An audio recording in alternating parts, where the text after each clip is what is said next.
Hi, welcome back to another video. This video is the story of my birth. It's taken many months to feel like I'm brave enough to, not to share the story, I'm happy to share, but brave enough to go back into the memories of it all. That's the hard part. I had to have a mandatory C-section because I had a breech baby.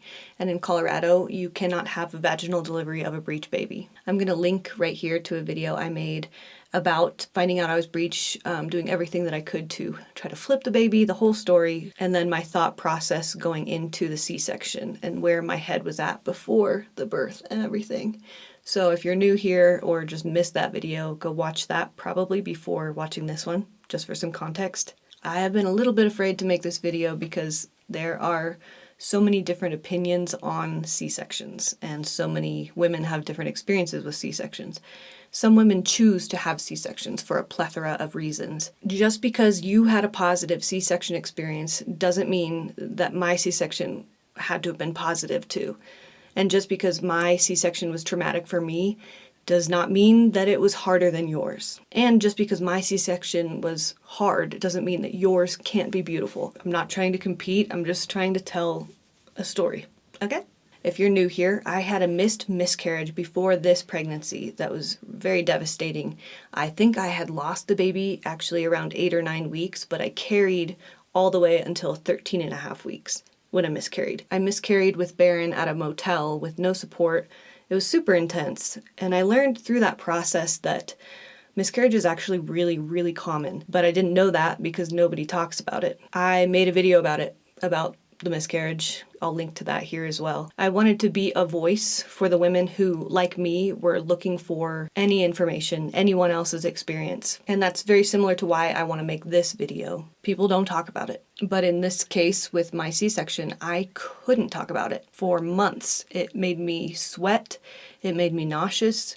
Honestly, it still does. I haven't even been able to journal about my birth story. Aside from Barron, I haven't told this story to anyone until very recently. I've been able to open up a little bit about it because I've had the opportunity to use BetterHelp, who is the sponsor of today's video. Through BetterHelp, a therapist will listen, ask questions, and help you gain new perspectives. I went into therapy with the intention of being able to not only talk about the C-section without getting sweaty and nauseous, but to be able to perhaps reframe it as a positive thing, or maybe if not that, just to be able to accept it. Your BetterHelp therapist can give you advice and techniques to make positive changes in your life. All you have to do is fill out a questionnaire and you will match with a therapist in as little as a couple days. My first therapist wasn't quite what I was looking for, so I easily switched and found a match that was much better for me. With over 7,000 reviews and a 4.3 rating on Trustpilot, BetterHelp is a platform you can trust. Click the link in the description or go to betterhelp.com/Elsa and Barron for 10% off your first month of therapy.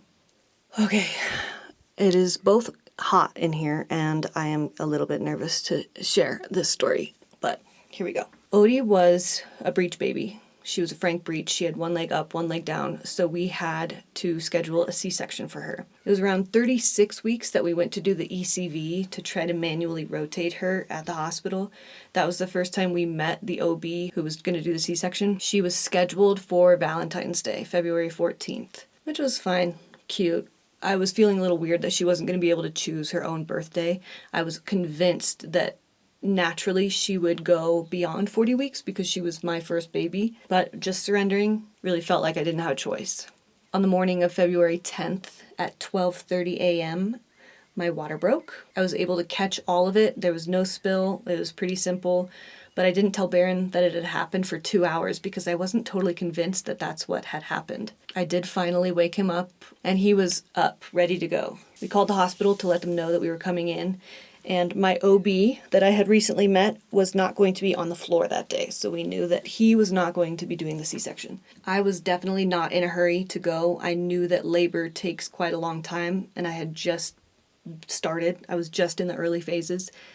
Barron, on the other hand, it was so sweet. It was like a movie. He was in fast-paced mode, getting everything ready. He turned the car on while I'm just casually getting my stuff ready, throwing some clothes in a bag, took a shower. I just knew that even if my contractions started going faster, as soon as I got to the hospital, they would slow down, which they did. We went into early labor. I'm having a contraction right now. Elsa's water broke a little while ago, so now we are at the hospital. About to baby. Like 5 days early. Yeah. Well, not that what's early. Yeah. But, yay. The energy at the hospital was really chill and calm because nobody was there. It was a question of whether I was going to be working with the OB on call or the OB who was on the morning shift. And it was kind of confusing because they both kept coming in and out that morning. So I didn't know who was going to be doing my C-section. Everyone was new to me except my nurse, Amy, who I had just met during the ECV, the manual rotation experience. She is the sister of one of my best friends in town who had just moved to town very recently. She had originally rescheduled her workday so that she would be there on the 14th for us for our scheduled C-section. So because Odie chose her own birthday, which I was so grateful for, I didn't expect to have Amy there, but she was, which ended up just being absolutely life-saving. For there to be one person in this hospital that we knew and trusted made such a world of difference. I don't know how things would have gone if Amy hadn't been there. My midwives did come to the hospital. That was very sweet. They were there to offer support. I had been working with them through the whole pregnancy, so it was nice to know that there's a couple more people that we knew and trusted in this birth space. I was feeling so calm and surrendered because I knew I had no other option. So grateful that Odie had chosen her own birthday. I would never be left wondering if I pulled her out too early, you know? I felt so grateful that she got to have that flood of hormones with my waters breaking, something that she wouldn't have been able to have had I just had the scheduled C-section. I was trying my best to be really cute and friendly and social and ask a lot of questions to all the nurses and all the doctors that kept coming in and out. I wanted them to like me in the hopes that they would try really hard and do a really good job. But as soon as it was my turn for the C-section, the energy shifted. It was no longer cute, fun, excitement. It was, okay, check, check, check. Let's get this done. Let's get you in so that we can get you out. Everything moved so fast. They gave Barron a full body suit to put on. They had me signing papers. They wheeled me out of my room to the operating room. And for some reason, husbands or the whatever, your partner is not allowed to be in the operating room when you're getting the spinal done. I don't know exactly why that is. It seems like a pretty big part of the process that would be so nice to have the support of a loved one in the room with you, but that for whatever reason is not allowed. So we leave Barron at the doors that go from regular hospital into emergency room hospital, and the shift is profound. It's like I was transported into the 80s, completely unrenovated, old, yellow-aged tile. The lights overhead are white. The smell is of cleaning supplies. It's just sterile. To my left, there's women who are coming out of their C-sections who, I don't know, maybe had emergency C-sections and had to be put under, so they're just not awake over here. The anesthesiologist outside of the operating room was just, I don't know what he was going over with me, but I was warned to make sure to tell him that I have a tendency for nausea so that he could put that stuff into my IV, I guess. They then walked me into the operating room, which was straight out of a horror film. And I don't mean to be dramatic with that. There's 8 people in full body suits. I can't see any of their faces. A table full of knives that they're preparing that for some reason in my mind didn't register that they were about to use on me. It was just like I was in a horror film. There's a bed in the very middle of the room with huge, bright, fluorescent lights shining down on it. And this is the time where, of the whole experience, this is the time where I almost threw up. Makes me sick just thinking about it. It was just so scary, which is part of why it'd be cool if you could have your loved one in you for this section of the whole thing. Just as you're getting up on the table and everything is getting started, it felt like the energy was so much and so chaotic. And mind you, in case you don't have context of who we are or what we do, we traveled for 5 years in a 13-foot trailer. We left our lives in the city to go live in a camper and save money so that we could buy land and live somewhere that made us feel alive. Took all of the money that we had saved in our travels and put that into our 40 acres of land, built our own home ourselves. And I guess it's kind of like we live in a bit of a bubble outside of society by design. We are very holistic people. And actually, we were talking about it recently. It feels like the city, the kind of life that we left, that's the bubble. Where we live out here, we feel one with nature, and this feels like we're outside of the bubble. Do you know what I mean? So anyway, being thrust from this life and the calm into a setting like this, the hospital, where it's just go, go, go, go, go, wires, fluorescent lights, people, buzzing, buzzing, buzzing. It was intense. It was just a super intense shift. And we had gotten to the hospital like maybe 2 hours ago. In the operating room, before they sat me down on the table, they asked if I had any music I wanted to play, which I was kind of expecting. People say that this is pretty normal for C-sections. I had a playlist that I was so excited to have playing during my birth. That was supposed to be a home birth. I had listened to this playlist and played it for Odie to try to get her to flip, like very connected to all of this music, whatever. They said it'd be easier if I just chose a band, so Lane 8, of course. And Lane 8 had just recently, of course, come out with a new album, and one of the songs on the album I wasn't quite familiar with, but it was like the one song of his entire discography that would be a song that you don't want playing when you're awake during a major surgery. The song Walk the Plank by Lane 8, if you want to go play that and try to get a sense as to where I was at. It was like a scary video game techno music happening with all this, the energy and the, I'm about to get a spinal, and like, oh my God, I almost vomited. So I asked the doctors, holy heck, it's so wild. I feel like I'm in it. As I share about this, I quickly asked before they're doing the spinal if they could please play yoga music, like just change it, please. So they did, and got me on the table, did the spinal. A spinal is different from an epidural, I guess, because with an epidural, it's a little bit slower to take effect. And from what I understand, I've never had an epidural, you can still kind of move your body around a little bit. With a spinal, you are completely numb from the chest down, and it takes effect immediately. After having been poked and stuff with IVs, I wasn't super worried about the spinal, about being like having the needle put in my back. I just didn't really think about what it was as it was happening. The sensation, the like cool, tingly sensation of numbing took effect pretty immediately. They laid me down on my back and spread out my legs kind of froggy style. I didn't have any underwear on. And there are all these strangers, faceless strangers, at my feet with my legs spread wide open. I felt so much more vulnerable than I had ever. I don't have feeling in my legs, and there's all these people in the room who are just seeing me so exposed. The nurse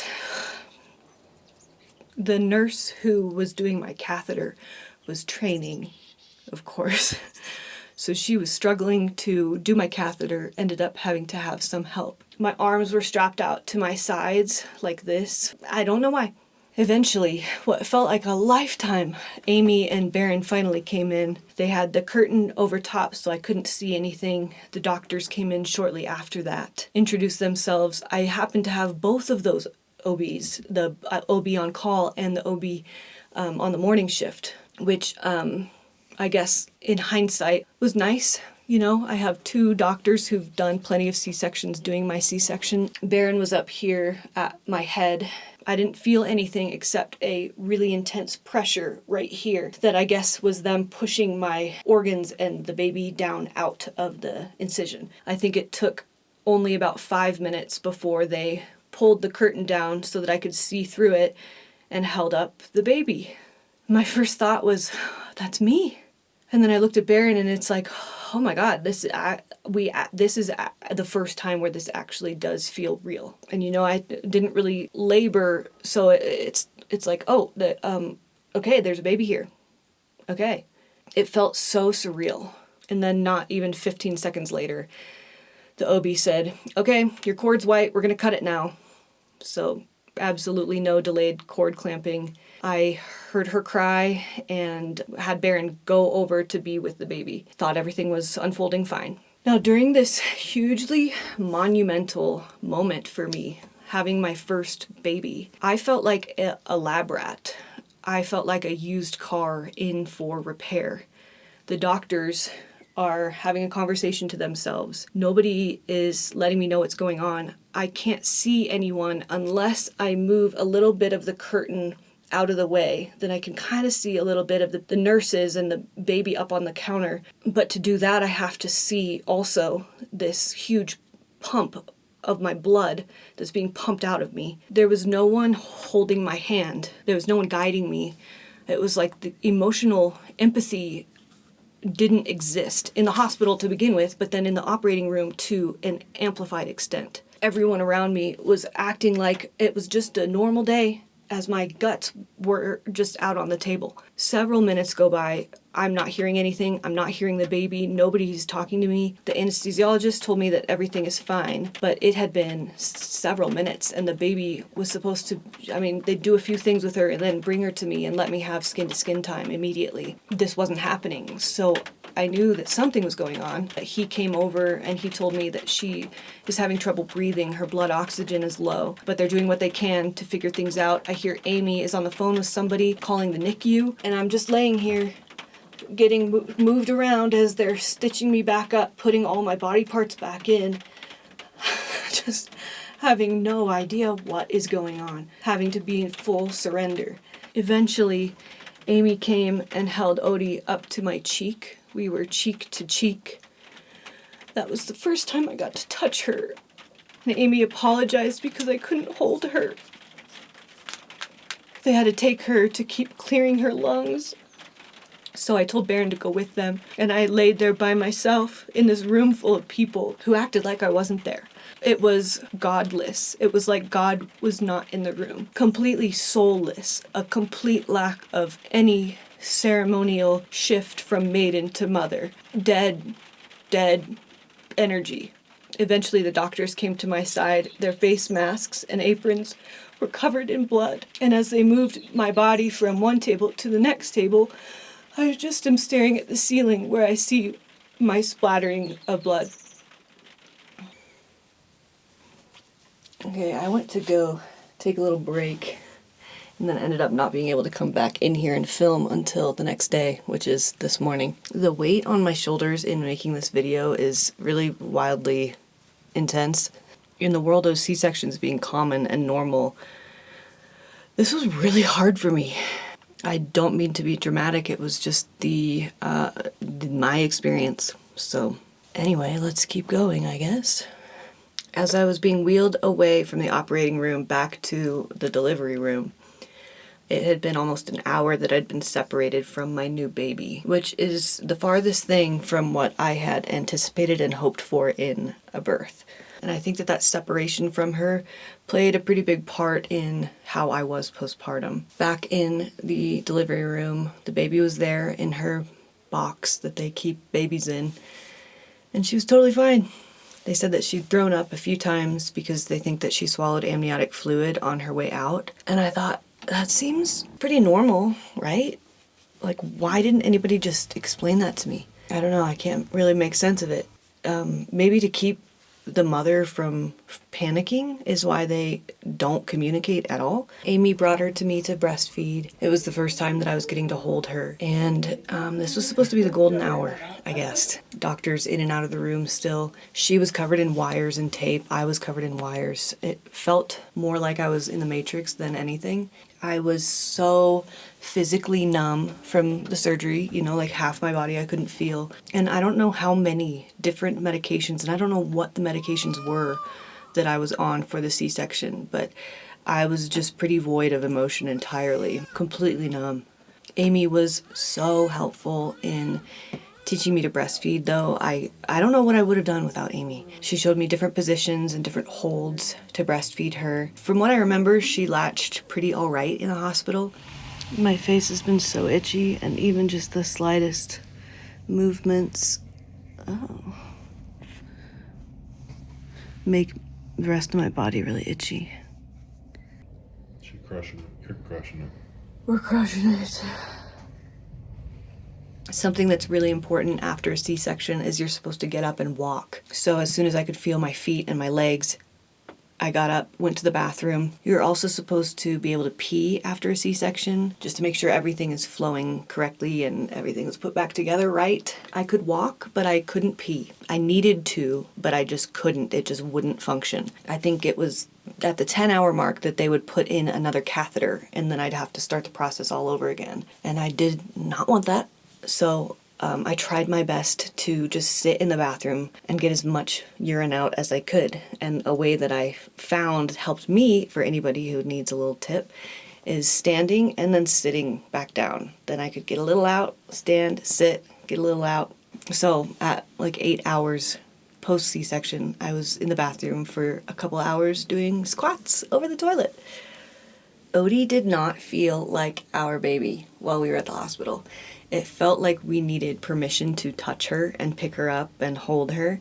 So it was just such a weird thing. It felt kind of like we had a very sensitive pet, but not a baby. Barron is gonna go pick up some sushi for us. It's just down the street. So this is my first time being alone with her. And I wanted to hold her instead of keep her swaddled in the box over here. And she's chilling. I think she has my nose from when I was a baby and maybe my little lips. She's small. Sweet little thing. I just sat down after going to the bathroom with the nurse, and this beeping just randomly turns on. And I don't know how to turn it off. This is a definite perk of being in the hospital. Just all kinds of fun sound effects, music. Barron left to go get us sushi for dinner, and that truly was amazing. I know it's kind of like a cutesy thing. People don't have sushi all pregnancy and then they have it for their first meal. It's actually a really easily digestible and high protein meal that was perfect after a C-section. Wow. Highly recommend.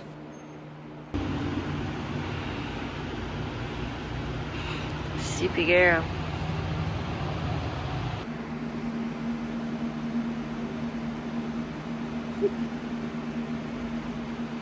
This hospital's minimum stay after a C-section is 24 hours, and I know that that is very short for a lot of women, but I was so thankful that that was as long as we needed to stay at the hospital. We wanted to get home so bad. I wanted to get all the tape and plastic bracelets off of Odie's delicate skin and just lay in bed with her and get to know her for the first time. I'm so excited to go home.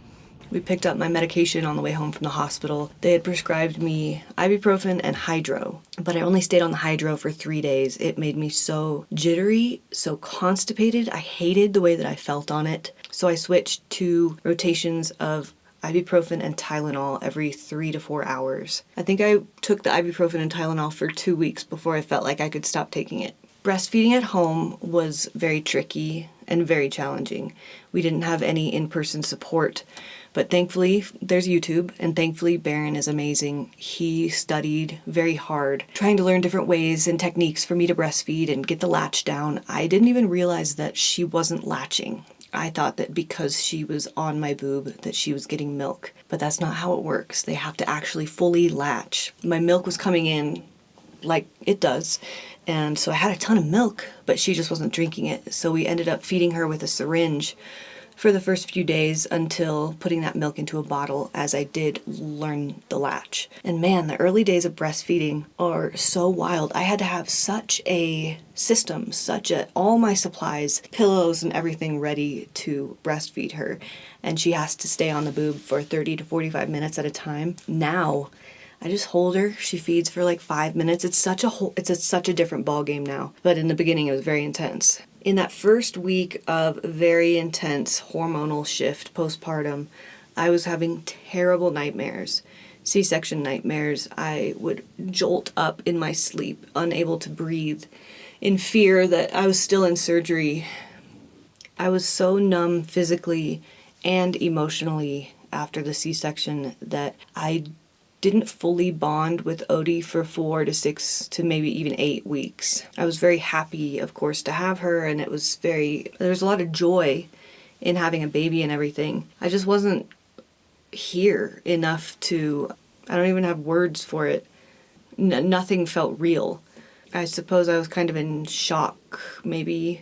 And I struggled big time with visitors and with people wanting to hold the baby. I think this is partially related to being separated from her at birth and just being so completely raw, having had this major abdominal surgery, feeling this huge need and desire to bond and attach to her, and having that attachment be kind of broken every time people would come over and want to hold her. But it was also a confusing feeling because I was really proud of the baby and I wanted to share her. It's so rare that we get to hold newborns. And this is somebody's niece, this is somebody's grandbaby, so it kind of felt like I had to give them that experience. Giving Odie away to other people to hold was the only time early postpartum that I had postpartum anxiety. Anxiety that would make my heart race and make me feel like I needed to throw up.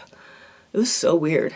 The way that I have kind of found that I can illustrate what it felt like to give her to other people was, it was like taking off my pants and my underwear while I'm still bleeding from this major wound, and you still bleed after a C-section. There's all these organs and everything moved around and a lot of blood that you created while growing the baby that needs to come out. So it's like handing over my pants and underwear to someone else to hold. And there are certain people who it's easier to be that exposed in front of than others, but it's never very easy. I would recommend to anyone holding somebody else's newborn to really enjoy it and to also just give the baby back after maybe a minute. If you're anything like me, when people would ask if I want the baby back, yes, of course I do. But it feels kind of impossible to say no because, like I said, you want them to have the experience. But it's such a crucial period of bonding for the mother and the baby that, yeah, that would be my recommendation to anyone who's lucky enough to hold someone else's newborn.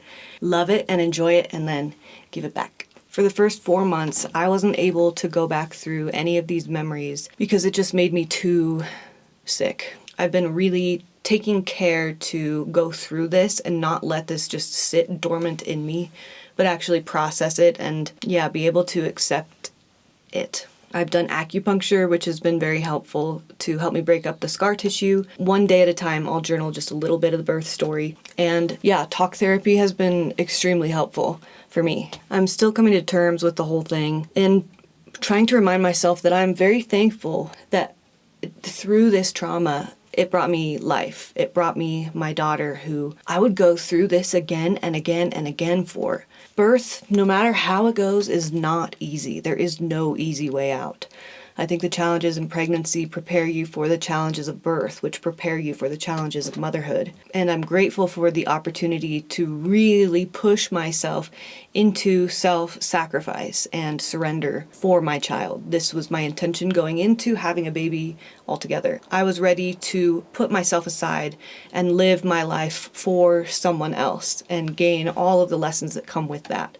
All in all, surgery and healing went well, and something I'm very proud of is I didn't dissociate at all. I was present and there for the whole thing. I was so brave to go through all of that, and it was pretty badass. If you are heading soon into a C-section, I would recommend that you really know your team and know the hospital and the place that you're going to give birth. Have support for you post-birth in whatever way makes sense for you. We did have a doula on deck for postpartum, but we didn't feel like we needed her. Barron was just incredible postpartum. And after healing and everything balanced out, it was truly like a vacation, just getting to enjoy this new little baby. We just didn't sleep very much. Your C-section does not have to look the way that mine did. My hospital was an emergency hospital with a birthing unit. It was not a birthing center. And I hope that in a birthing center, they are more empathetic to the mother and the situation as a whole. I'm sure that there's plenty that I've left out of this story. If you have any questions, I'll try to answer them in the comments. And yeah, sending love to all of you new mothers and everyone going into birth and everyone coming out of birth. You are all rock stars. Thanks for watching, and I'll see you in the next video. Bye.